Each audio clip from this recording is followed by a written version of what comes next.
go. Okay, this is going to be part 2. We run out of, I don't know what, but the camera went off. So here we go with number 2. I'm going to tighten this up. It's pulling it through the injector cup. It gets loose.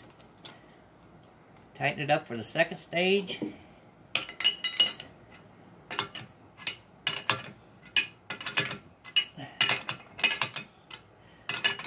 And then the third stage is coming. It's going to be a little bit more aggressive. And then it will be installed in the head. You can do this on the truck. You don't have to have it off. But in this case, we had an injector that was seized in there.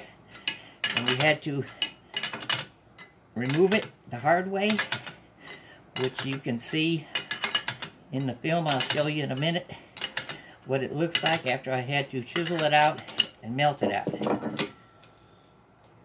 This is done. Ready for the next one. This is what it's supposed to look like, a used one. This is what's left of the one I had to burn out. When you go to remove these, this is the tool. You have to thread it. Put grease on there to stop the threads from going into the cylinder.